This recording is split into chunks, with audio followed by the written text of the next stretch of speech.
Okay, so this is a brand new YouTube channel, and this is our very first video. Super exciting.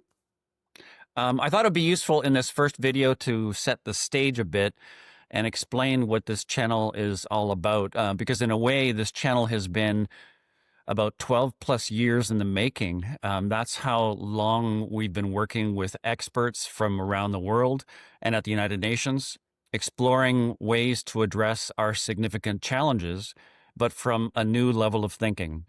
We all know the famous Einstein quote about trying to solve our challenges from the same level of thinking, but we continue trying to do the same things from the same level, always wondering why our solutions don't work. So that is why we began this project over 12 years ago and what really brings us here today. So I'm very excited to be working with you, Sharon. We met in the early stages of this project at the United Nations. I think it was during a series of workshops and presentations that we were delivering. Well, you have this fascinating background, really unlike anyone I have ever met before. I've lost count, but I think you have the career experience of at least 20 people, and you've been all around the world working with experts from every level and field. So I can't think of a better partner to be working with in consciousness. So I mentioned this famous Einstein quote about trying to solve our challenges from the same level of thinking. And we keep trying to do the same things from the same level, ever wondering why our solutions just don't work. Now, there are a number of reasons why we're stuck at this level, and I'll mention just a few. So first, changing the way we think or the level of our thinking is actually hard work.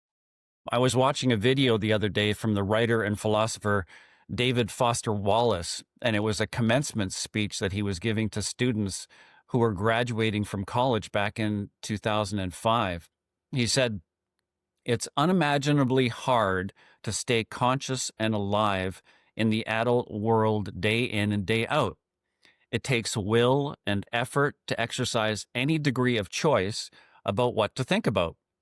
But he said the alternative is unconsciousness, or the default setting, this rat race, and a constant gnawing sense of having had and lost some infinite thing. So it's hard to do this. It's hard to change the way we think or to stay conscious in our daily lives. I remember a participant in one of our workshops saying it's like trying to perform brain surgery on ourselves. And I think this is pretty close to the truth. Luckily, this is all easier now. There are a number of things working in our favor, and these are things that we'll discuss and explore on this channel. We'll add a link to that video for those who want to listen to the whole commencement speech by David Foster Wallace. Another reason why we're stuck at this level is that there is a lot of confusion on the subject of consciousness. What does it mean to stay conscious? What does it mean to be unconscious, or what does it mean to be the default setting? There are many people talking about consciousness now, and it has become one of these sort of abstract concepts that have been co-opted for different things and for different reasons, and by people in many different fields. The result is that there's this virtual flood of mixed information out there and different views and approaches, as well as a mixing and matching about awareness or mindfulness and consciousness, but these are not all the same things. Now, we're not going to be providing a commentary on all these different views and approaches, nor are we suggesting that we have all the answers. What we will do is provide real and practical insights from leading experts who have been practitioners in consciousness for decades and decades. This is not an easy subject, but a great deal of effort has been made to simplify the concepts and ideas and to make them as accessible as possible. And most importantly, it works. These concepts and ideas provide real world and practical help to help reduce the confusion and make sense of what's going on in the world right now, which for many is overwhelming. Again, we're not professing to have all the answers, but the produce from all these years of work will be of great benefit to people who are trying to understand these times and what it means to take up a pathway towards consciousness. A third reason why we're stuck at this level has to do with the way we deal with these subjects in our daily lives and at cultural and societal levels. We've all probably had some personal experience with consciousness, or at least being more awake and present in particular situations. It may have been an inspiring experience in nature, like watching an eclipse.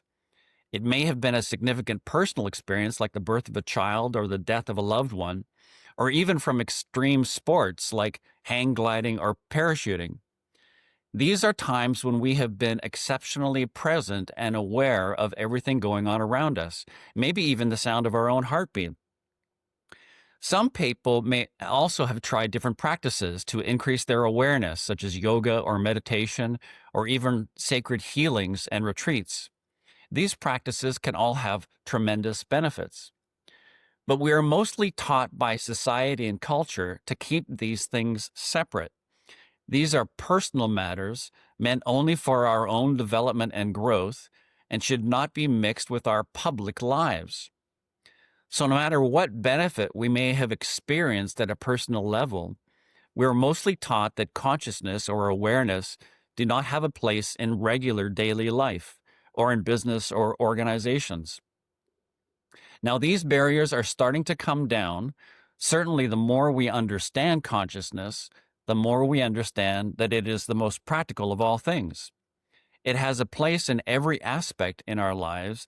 In fact, this is what consciousness really is. But there are still impediments that keep these matters separate in our daily lives and in culture and society. So these are some of the reasons why we are stuck at this level of thinking, this default level, and a bit of the background on the genesis of this channel and the kinds of questions that we will be exploring. So let me check in with you, Sharon. I remember something you said a while ago, and it always stuck with me, which is that consciousness should have been part of the picture from the beginning, but now it's really the last thing on the table. Can you say a little bit more about that? It's just this concept that it's been so separate from anything to do with business and making money and getting a life together that most people can be happy with.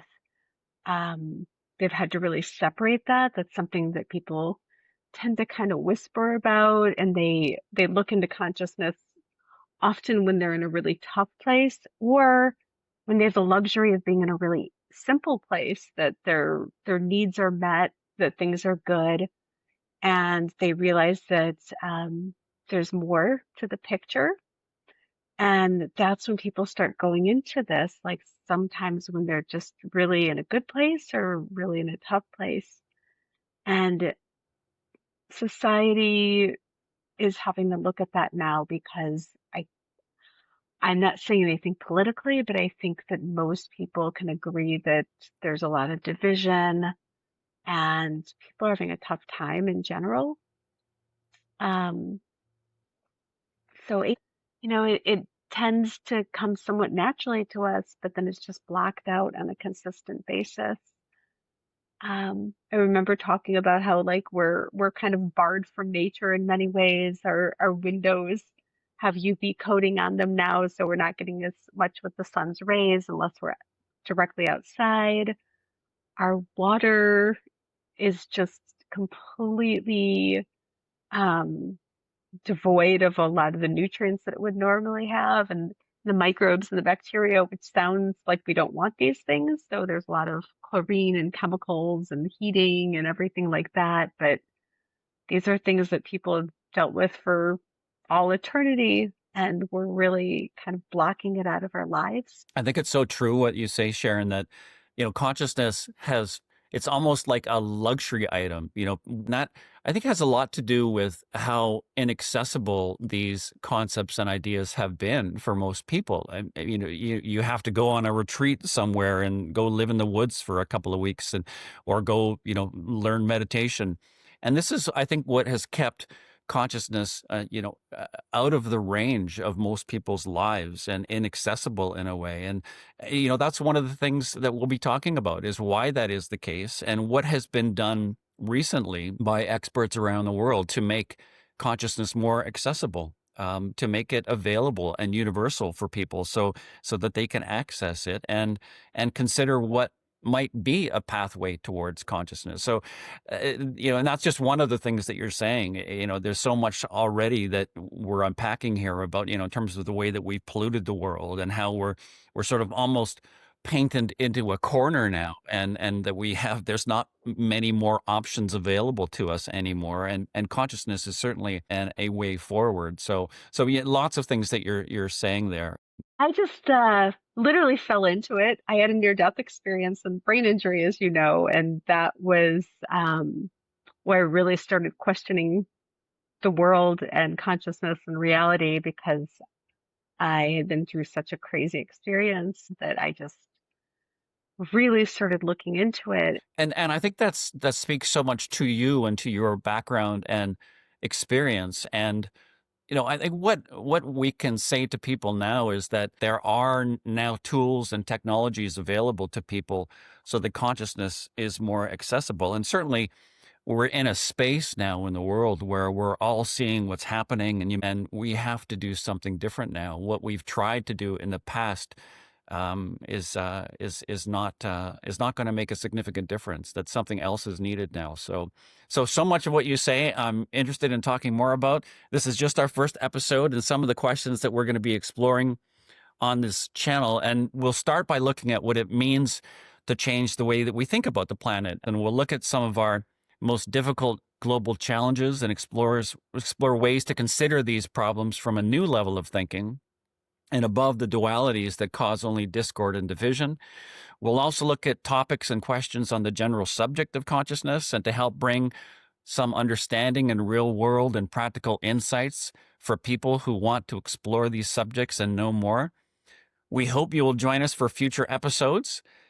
Let us know your thoughts in the comments. If you want to stay involved, you know the way to do that. Just sign up, subscribe, or just stay tuned, and we'll keep you informed with news and updates on the ways we will be developing this channel. So more to come soon.